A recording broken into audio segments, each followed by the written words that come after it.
Healthy striving is self-focused. How can I improve?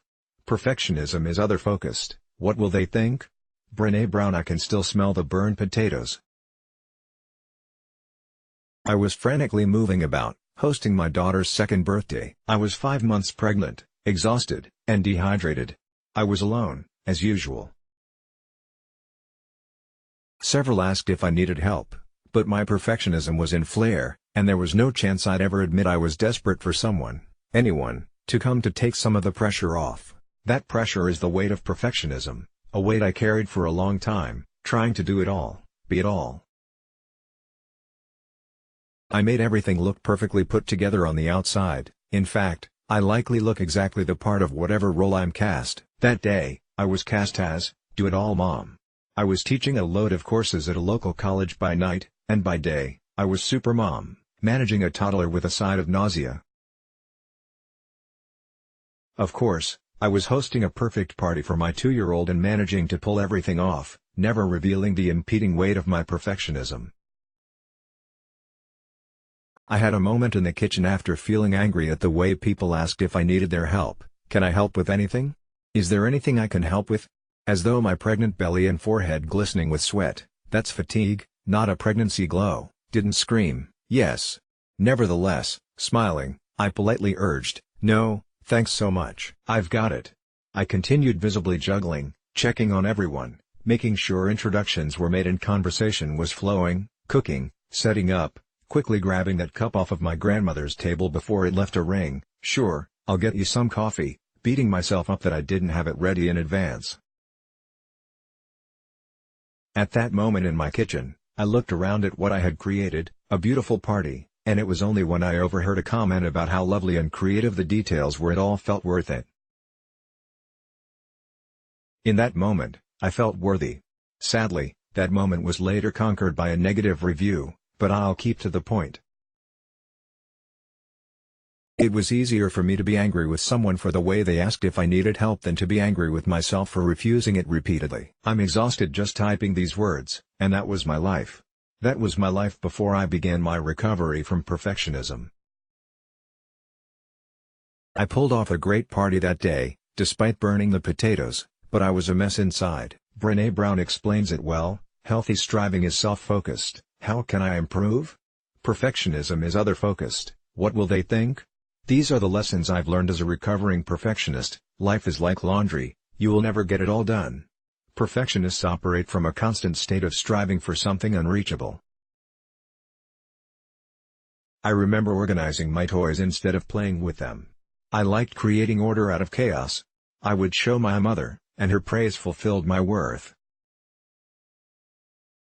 Even now, I struggle with letting go of achieving perfect order. I remind myself, mess is a sign of life. As long as there is laundry to do and dishes to clean, I'm comforted in knowing life is happening. The difference I experience in my recovery is not in being less organized but in not needing the recognition for my efforts. As a mom and a professor, I struggle with my perfectionist worrying. Am I enough for them? Am I doing enough? Am I doing everything right? The answer is yes. Even when I'm not my best, I revel in knowing my comfort with my imperfection serves to break the cycle. It is in my imperfect moments where my students and children see me the most. When you are enough, whatever you accomplish is too. Don't create for a reaction. The devil is in the details when the details are reaction-driven. My perfectionist attention to detail produces thoughtful gifts and displays of creativity. I enjoy the details and get excited to share my thoughtful creativity with those it is intended, only to find myself disappointed when their reaction doesn't match my level of enthusiasm. Calling someone's reaction my rejection, I became disheartened and decided to stop giving so much of myself. I knew this wasn't serving me because it didn't feel authentic. I like the details, noticed or not, appreciated or not. I stopped focusing on others' reactions and stayed focused on creation. It is from this mindset, I never feel disappointed. I like Brené Brown's words, expectations are resentments waiting to happen. When we give with the expectation of someone else's reaction, much like approval, we will never get what we're looking for. What we do will never be enough if we always seek someone else's reaction or affirmation. See, amazingly, we end up resenting someone for whom we were showing love, with the details. My focus affirms my recovery. The perfect gift doesn't have to have a perfect reaction. It was the creation and giving of that gift where love was experienced. Our need for approval is where that love gets reduced. Let go, and let someone help. Perfectionism comes from fear of being exposed, exposure of times we didn't feel safe.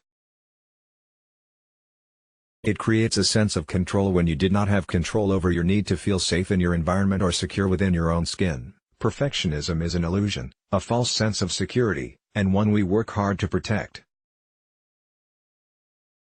If I'm perfect, I'll be loved. No one will notice my pain, no one will see what's missing or what's different. And there are many more flawed premises. Consequently, we don't let people get too close, and we don't ask for help nor do we take it when it's offered. All in fear of being exposed. A hard lesson I've learned: don't be surprised that when you refuse help repeatedly people stop offering it, and later, when you need it the most, it won't be there. I have learned to say, thank you more often than, I've got it, but this is difficult to do. It lets people closer instead of keeping them at a distance, and that's when they get close to our insecurities. It helps me to think of asking for help from a business stance. The CEO of a business isn't able to oversee every detail and has to trust and rely on others to help carry out the vision and daily operations of the company. Life is no different. You are the CEO of your life, and as such have to let go of perfectionism to trust others to help you with the details. This is collaborative. When approval isn't our focus, doing it all becomes unnecessary. In recovery, saying thank you to someone lending a hand shows my vulnerability.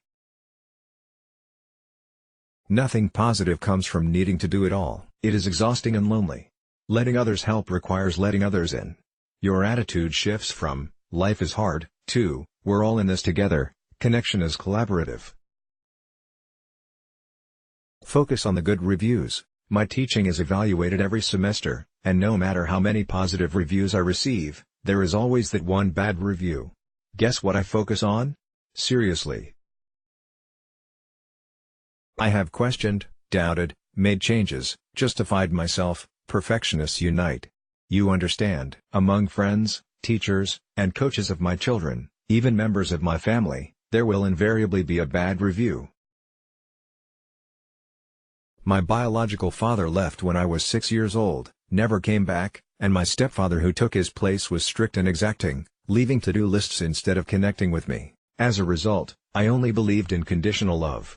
If I focus on the occasional bad review, no matter where it comes from, my self-worth goes with it.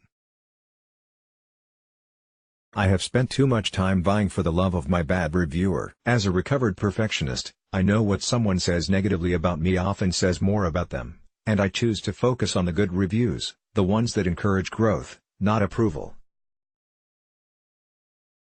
Celebrate progress over perfection. As a recovered perfectionist, I live by this phrase.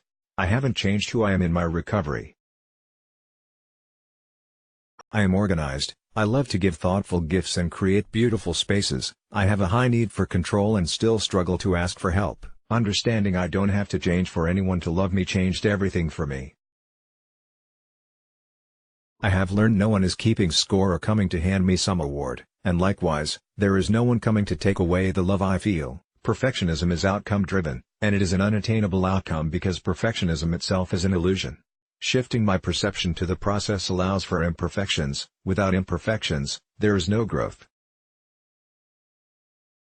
I let go of perfectionism and love myself unconditionally. I know I'm a work in progress, but so is life. I know in moments of relapse, my mere awareness of perfectionism is progress, and I've come a long way. No longer consumed with what someone else thinks, I continue to improve. I continue to grow. Let's block ads. Why?